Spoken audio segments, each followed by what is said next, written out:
这个人事物绝对会点起你某一个你内在对你来讲很重要的课题，这是一个成长的过程。我们在跟不管任何的人事物，可能在当下就是只能尽我们自己的能力去做到最好。所以在过去，可能我们会错失，可能我们会因为误会分开，可能我们刚好就不在那个点上，因为当下的我们只能做到那样。你内心所相信的东西会呈现出你的未来，所以你内心如果这么肯定，你的未来就会这么笃定。你不用预判，你不用预测，你的结局已经写好了。我会赢，就是你为这件事情写下了一个结局。Hello， 处女座的朋友们，各位海底捞，大家好。今天这个影片是要给处女座的朋友们的正能量运势牌卡解读哦。那正能量运势牌卡解读呢，没有任何时间上面的限制，所以呢，如果你不是在我们首播的时候看到这一则影片的话呢，我会建议你就是以当下这个季节或前后推敲3个月的时间，通通都可以。影片下方资讯栏有详细的影片使用说明。那当然呢，我也相信什么时候看见就是最适合你的时间，你也不用拘泥这些时间点去享受这些讯息要为你带来的协助就可以了哈。好，那紧接着我们来分享一下有关于这次正能量运势牌卡解读的整体架构跟流程。首先呢，我们正能量运势牌卡解读分为上下半场。上半场的部分呢，就是大家看到我现在正在掀牌翻牌的这一副牌卡哈，还有我手上这些，还有另外一副哈，也就是呢，我们各个月份的能量场的这个轮廓跟现状，我会在上半场稍微先解说一下。接着呢，我们会来分析，用我手上这一副牌卡来看看各个月份的气场会带来什么样的一个变动，好不好 ？OK 哈。然后呢，接下来呢，我们也会来分享有关于本季度外在发生的这些事件呢，是你内在哪些能量的写照。结束这一切之后呢，我们就会进入到下半场的延伸牌卡解读。那下半场延伸牌卡解读，首先在第一个部分，我会请宇宙来验证我在上半场跟你所说的这些讯息，然后也会针对各个月份能量场做一些细节、症结点跟事件说明。那接下来呢，在第二个部分呢，我们会来告诉这个处女座海底捞的朋友们在哪些面向差不多要清醒过来了差不多要清醒然后呢，在哪些地方呢需要放手或者是放下你的执着 ？OK， 那在第三个部分呢，我们要来分享在这一季有哪些呢你应该要学习或者是具备的这个力量，可以灵活运用一下。然后每个月我们也都会做一个详细的解说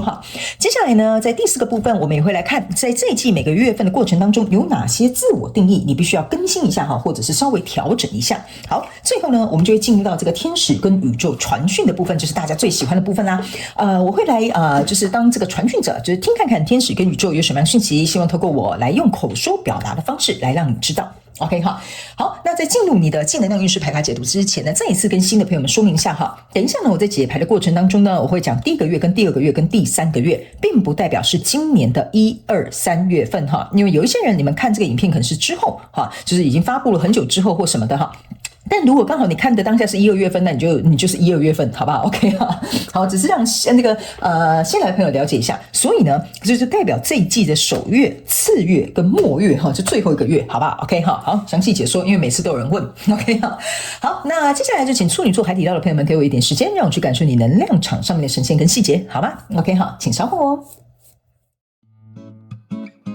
Hello， 大家好，我是 Jane， 非常欢迎大家来到我的频道收看我的影片。为了提供给大家更多丰富精彩的内容，在今年我成立了思维手术室社群，想要邀请你一起来灵活运用妈妈生给我们的大脑。那在社群里，我将会带领大家一起练习思维改写，并且提升自我认知，让你在面对生活当中的挑战有更强大的底气以及过人的应变能力。只要点击影片下方的资讯栏，就会看到思维手术室的社群连结以及入群步骤的说明影片。那接下来就让我们一起来看今天精彩的影片内容吧。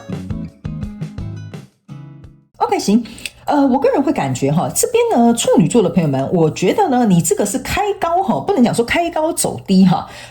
但是我会感觉，不要误会我没有要唱衰你我是要告诉你，就是说不能用开高走低来形容。但是呢，我觉得这个怎么说呢？我怎么形容这个能量场就是这个中间不开高走低是低就一直下去了你这个是有点像是这样子，然后下去，然后再上来，好吧所以呢，我刚刚在想到底要用什么形容词，有点像一个 U 型类似像这样子好，我们接下来一起来看一些细节，因为我觉得其实你整体能量场是不错的，但中间到底发生了什么详细的事情呢我们下半场会来进行一个详细的解说。首先呢，在这个季度的过程当中呢，第一个月你抽到是钱币10、圣杯2跟恋人牌卡。我告诉你要同时抽到这3张顶级的牌卡，难上加难大概只有1%我目前解牌这么久好几年以来没有同时抽抽到这3张牌一起的 ，OK 哈。所以呢，我刚花比较多时间去感受说，为什么这3张牌卡要这么完整哈，就在一起哈。因为呢，其实哈，如果我以一个最简单的啊，就是比如说你用感情来看哈，你就会发现说，哇，我终于找到我的心上人了。你看我们两个是天衣无缝哈，天作之合哈。然后呢，你看我们呢，甚至在各个方面哈，感觉条件也蛮契合的。这个人好符合我未来理想的那个伴侣的状态。OK 哈，就是说在第一个月呢，我个人会感觉哈，我先跟大家讲哈，这个技能量运势牌卡解读不是只有感情哈，请新来的朋友们灵活运用我给你的这个讯息，因为我会举例说明哈，你可以套用在所有你现在想要对应的交手的相关状况、人事物、事件、梦想或目标，甚至是关系或创业项目都可以，好吧？要灵活运用妈妈生给我们的大脑哈。好，所以呢，来到这里，我觉得第一个月哈，就有点像说哈，你感觉哈，你终于找到了。那这边有一个小众的讯息哦，大概有10%到20%左右的处女座的朋友们，如果你真的是在对应感情哈，你这边非常有可能是一个旧人想要回来找你。OK， 为什么呢？因为你注意看到这个恋人牌卡，他们2个手是分开的。OK， 但是现在他们2个要喝交杯酒了。因为他们还是觉得可能彼此是比较契合的，所以某部分10到20%的处女座的朋友们，你非常有可能在这个月份会遇到有一个旧人会来找你哈。那如果你是看工作，就有可能是比如说你已经离职了，你的旧东家希望你能够回来。他们希望能够再一次跟你合作，然后给你一个更好的一个待遇 ，OK 哈，所以这样你们就会灵活运用这些讯息了。接下来我就不再重复赘述了哈。好，所以在这样的状况当中呢，不管你是被复合的，会被找回来继续就是有一个更好待遇的处女座的朋友们哈，我个人会认为呢，在这个状况当中呢，其实有隐藏这一个课题。为什么呢？你注意看哦，这个我要怎么讲？这个天使哈，它是背对我们的。OK 哈，然后你注意看到这边是有一片乌云的，好，那这个乌云呢，在这2个恋人呢手还没有牵起来之前哈，其实他们可以看到前面哈，好像你去想象哈，你前面有一片乌云哈，就好像说不知道今天的天气怎么样哈，好像前面看不太清楚哈，你可以把这个想成是一个雾。OK 哈，但是呢，在这边呢，这个天使也背对你们哦，就是说呢，天使或宇宙或者是老天爷或观音骂哈，他没有要告诉你，这一片乌云到底是在搞什么鬼哈，就是没有要告诉你啦 ，OK 哈，所以呢，来到这里哦，你就会觉得说，应该这一片乌云应该不会下雨吧，应该不会打雷吧，我们2个这么相知相惜，想要合作，想要这个敲敲杯哈，应该是可以吧，但是这里哦，我要再给你看一个东西哦。这边是一个像狮子哈，也像是一个天使的意象，它也是背对我们的 ，OK 哈。所以呢，我觉得哈，这2个同时背对我们的这个天使跟这个力量的这个意象哈，就有点像是说呢，你目前暂时不知道前方会发生的，就是前方高能哈，不知道会发生什么样的事情哈。但是呢，我觉得来跟你交手的这个人事物呢，你们是互相看对眼的，你们是互相有兴趣的，或者是你们互相是可以有机会合作的。OK 好，因为这个钱币石给我一个感觉，就是说呢，这个跟你交手的人事物，它的确可能在各个方面条件理想，或者是你考量的这些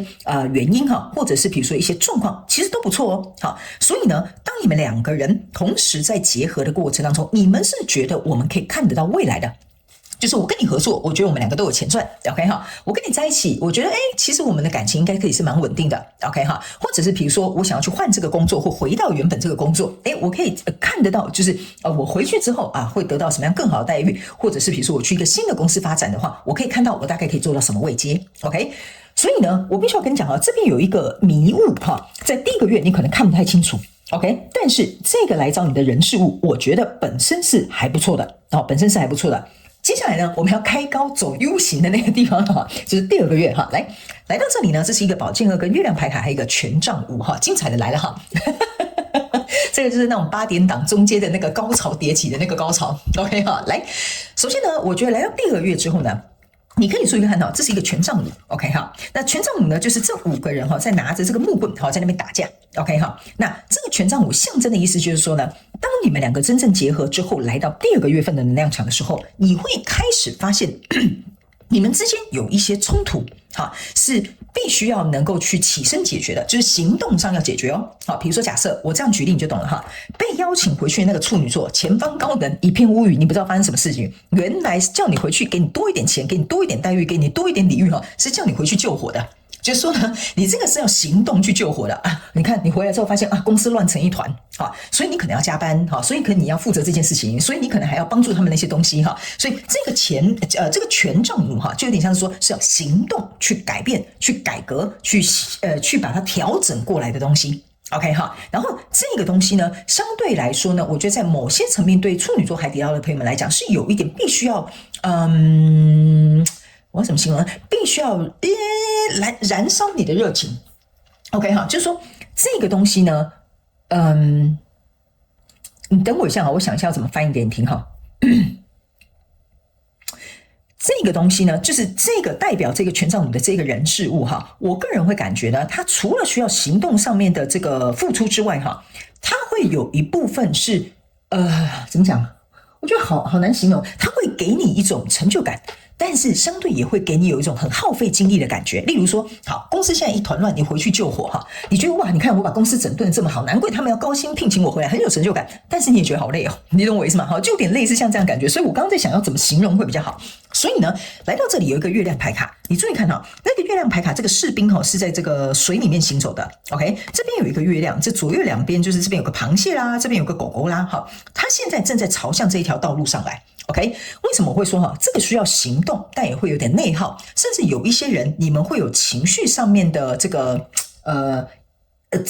我不能讲到窒息感，但是有些时候你的情绪上来，你会被情绪淹没，就是说。我真的是受不了他们，为什么这么蠢？因为为什么要这样做事？这基本的架构他们不会吗？就是情绪上来的时候，你会被淹没，甚至你可能会有愤怒，甚至你会觉得好烦哦，为什么每天都在处理这些事情？所以呢，这些事情我必须要跟你讲为什么我会说不是开高走低，然后就一路沉下去原因是因为这个勇士他要从这一片河或者是湖走上岸来了。OK， 但是我也要告诉你一件事情走上岸来之后前方还有敌人就前面还有很多你还要再去处理的事情，但是情绪的这个影响力会减弱。OK 然后呢，来到这边有一个宝剑2，那这个宝剑2是有一个人坐在这边，两只宝剑插在胸前，这边有一个像是白马朝向他冲过来。OK 我个人会认为在这个月份的过程当中呢，不管你是在处理啦，或者是你这些情绪上面的一些问题啦等等之类的我个人会感觉呢，处女座的朋友们，你不会立刻撒手不管。原因是因为这是一个宝剑2，往前走是宝剑1，往后走是宝剑3。意思就是说，我现在都已经回来这间公司了或我现在都已经跟这个人复合了。我如果再往前走宝剑1，那我当初干嘛要跟他复合？我要往后走宝剑3，我干嘛让自己伤心？你懂我意思吗？所以这个宝剑2就有点像是卡在这个中间里暂时不往前也不往后，但会留在这个状况继续处理。OK 那这一匹白马呢，反而给我有一种感觉，就是说呢，某部分有些时候处女座的朋友们，你会去想，我干嘛没事要淌这个浑水？因为这个白马比较有点像是一个机会，或者是有一个更好的选项，或者是比如说你期待或你的理想。好不好？你可以去把它套用在这个白马上面，就比如说如果我不跟他复合的话，我就跟另外那个新追求我的人在一起就好了，我干嘛在这边搞这个浑水，还要在那边修复什么感情或者是我干嘛要回去拯救这间公司，又不是我开的，是不是这样讲嘛？我还不如去别的公司还比较轻松一点点，类似像这样的感觉，这个白马就有点像是一个理想。或者是你的期待，或者是你认为原本可能更好的一个机会，所以来到未来这个能量场，这是一个钱币9，这是一个权杖7，然后这是一个 judgment。OK 这个权杖5走到权杖7，中间少了一个权杖6所以象征的意思就是说呢，我觉得在未来第3个月的时候呢，这边会有2派的处女座的朋友们。首先第一个 OK， 你可能会继续留在这个状况当中，因为你想要捍卫这个权杖6，就是我都回来了，我如果没有准备好，那不就丢我的面子，丢我的脸吗？是不是这样说？我回来就是要拯救这一切。OK 所以某部分呢，我觉得这个几率大概是一半一半。OK 就是某部分的人你还是会持续在这边发挥你的能力，拯救这个公司甚至会让这个状况有一个重生的机会，因为 judgment 象征的就是重生或第2次的机会。OK， 所以呢，我觉得你既然都回来了，头洗一半了你就会有点想说要做，那我就把它做好。所以这是大部分会留下来的处女座的朋友们，你心里会有这个想法。接下来呢，另外一派就是觉得说，我的天哪，这件事情也太难搞了吧。OK 所以呢，你宁可放弃这个你可能不知道确不确定有没有的未来，或者是成功就是中间少了这个权杖6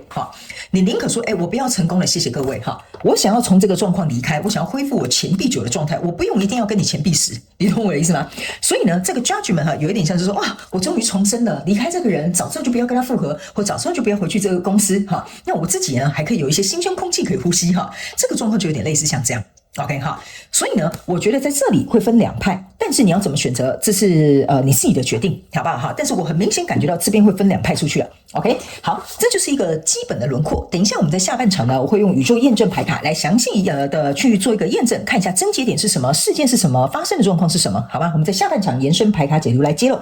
那接下来呢，我们来看各个月份的气场会带来什么样的这个改变或变动哈。来，首先在第一个月份，我就跟你讲了嘛，你看哦，这个是一个圣杯九哈，这个是一个像我们就叫她仙女好了哈，骑的这个这什么这什么旋转木马哈，对，这个旋转木马哈，就是在这里，这就是这匹马。OK， 好，就是这匹马。OK， 哈，我个人会感觉呢，第一个月份哈，为什么我会说呢？这是一个1号牌，象征的就是说呢，处女座的朋友们，其实呢，你今天有没有这个人来跟你复合，有没有这个人来找你回去这个公司上班哈，或者是比如说怎么样哈，都可以哈。我觉得呢，你自己本身一个人就很好了。OK， 你在这边踩在这个彩虹上，然后骑着这个独角兽，然后在这边享受你自己自在遨游的这个状况，所以你本身状况是很好的。这也是为什么，由于你的状况很好，所以会吸引旧的能量回来。OK 哈，因为他们看到你很好，他们就会想要回来。OK， 那当然有一部分的人，你们就是大部分的这种60-70%以上的这种处女座朋友们，就是因为你很好，所以你吸引了一个可能是全新的人事物来到你的身旁。OK 哈，所以呢，这张牌卡要告诉你哈，这个气场会带来什么样的变动？就是当你在第一个月份，如果你过得越好哈，我告诉你，你的吸引力就会越强大。你吸引力越强大，我跟你讲哈，吸引力强大的人哈，好的坏的都吸。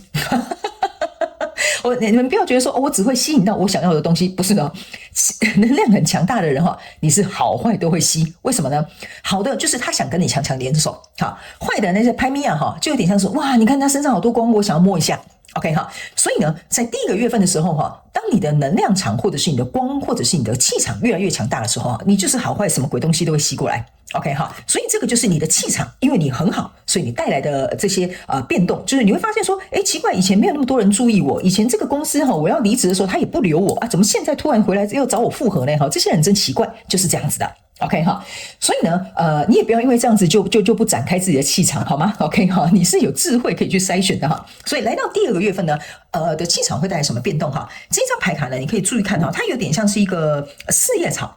，OK， 然后呢，你看哦，很神奇哦，1号牌卡、2号牌卡，你有没有发现循序渐进哈？好，那第2号牌卡呢，我们就来看这个叫什么？这个叫做幸运草。对，你看哦，这个幸运草有4叶草哈，这就是象征的意思是说呢，来到第2个月份的时候呢，你会原本想说哈，这是一个幸运。OK， 对不对？然后呢，你们注意看哈，上面你就把它假装看成这个是蒲公英，蒲公英是风一吹就散走了嘛，就飞到别的地方去哈。所以呢，你开始以为说，原本呢，我想说这是一个幸运的开始，没想到正是一个分崩离析吗？是这样讲吗？分崩离析的开始哈，原本是这样想啦，后来变成这样啦。OK 哈，所以呢，这个地基，你为了要稳住这个地基哈，我觉得在第2个月份你会花非常多的时间跟精力，所以这个气场带来的变动，就是因为这个蒲公英很不稳，所以你必须要稳下来，你要用你自己这个很好的能量去稳住这个状况。OK 哈，所以这个就是这个气场带来的变动，所以我才会说你在第2个月份的时候，你会感觉你的能量跟你的力量有点内耗，情绪也会受到影响，甚至跟这个人事物或许也会有点矛盾跟冲突会发生。OK， 但是我觉得在第2个月份你是倾向于用自己去稳住这个状况，所以暂时不会离开。那来到第3个月份的时候，我们来看一下这整个气场会带来什么样的变动哈。这个呢是39号牌，这个是一个骰子，所以你们可以听懂为什么有些时候我在解牌的用词遣词是很重要的。这个骰子你去想哈，这就有点像是赌一把，大还是小，就是这样。OK， 那大跟小概率就是50-50，所以我才会说来到这边哈，就有点像是在赌博一样哈，就是50-50，一半的处女座会留下，一半的处女座会离开。OK 哈，所以呢，这个就有点像是说哈，你要赌啊，你留下来，你赌的是什么？你离开的，你赌的是什么 ？OK， 所以这个气场会开始来到一个你必须要能够去搏一把的这种感觉啦，哈。所以搏一把就有点像说呢，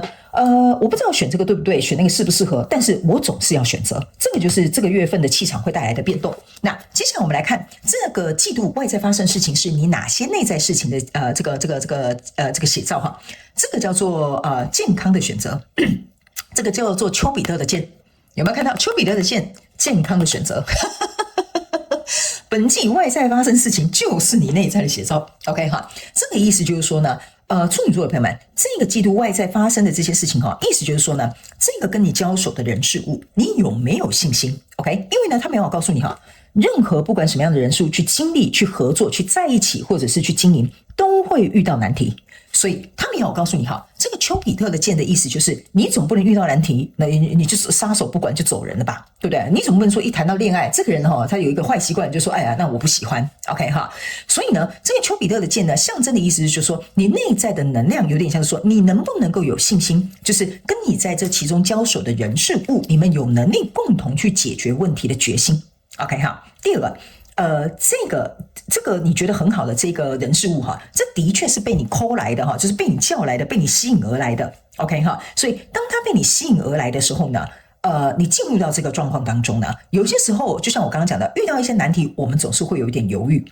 但是在犹豫的过程当中没有关系，犹豫就代表说，哎，这边好像跟我的期待好像有点不太一样，跟我想的好像也有点不同哈。这个时候，这个健康的选择，象征的就是说，处女座的朋友们，我觉得你在这个月份的过程当中哈，就是说你要如何去做出不是对的选择，是健康的选择 ，OK？ 因为我不跟这个人在一起，不一定是一个不健康的选择，或者是不正确的选择，或者是正确的选择，这是很难评判的。但是你一定要去选一个健康的选择。诶，我刚刚是不是讲反了？我要表达的意思是说，你要不要跟这个人在一起，要不要继续在这间公司不一定是对错的选择啦，而是说应该是要选择一个你觉得对你来讲比较健康的，好吧？我更正一下哈 ，OK， 好，有时候话讲太快，就是会有点口误哈。好，所以呢，这就会变成是说呢，如果你要这样的人事物哈留在你的生命当中，在后面之所以为什么会分两派哈，就是这个原因，因为我已经有感觉到这个能量场的出现了。所以呢，你必须要能够去选择对你自己有帮助的，你的自我照顾、自我保护，或者是你的自爱，都要在这个季度当中去发挥出来。OK， 因为你要这个人事物来到你的生命里是要加分的 ，OK， 不是扣分的，是要更快乐的，不是让你更悲伤的 ，OK 哈。所以这个外在的发生事情是你内在能量的写照，就是说呢，你已经准备迎接好，去看你的所作所为能不能够符合你内在的写照 ，OK 哈。所以这样子讲，你大概就可以理解了为什么会发生这件事情，来考验你内在的这一个能量场的状态 ，OK 哈。好，那接下来呢，我们就要进入到这个下半场的延伸牌卡解读了。那下半场的延伸牌卡解读呢，首先我们会来精彩分析一下各个月份的这些状况、细节还有症结点。那第二个部分呢，我们会来看一下处女座的朋友们在哪个方面跟层面需要清醒过来，哪个方面需要放手，不要再执着了。OK 好，那第三个部分我们会来看每个月份跟整个季度你有哪些需要学习跟具备的能力可以弹性运用。第四个部分呢，我们会来看每个月份整个季度有什么样的自我定义需要重新做一个调整跟更新。最后我们会进入到天使跟宇宙传讯的部分，好吧哈？所以欢迎你们一起来到我们下半场的延伸牌卡解读。那下半场的延伸牌卡解读的这个影片连结就在影片下方哈，这则影片下方的资讯栏的第一行，你绝对可以很简单就是找得到的。OK 哈，好，所以呢也欢迎你们以行动来支持我们的频道。OK 哈，那以上这个上半场稍微这有关于这一季的这个轮廓，提供给处女座海底捞的朋友们参考一下。好 ，OK， 那就非常感谢处女座的朋友们来收看我的影片，也希望你会喜欢。那我们就下半场延伸牌卡解读见喽，拜拜。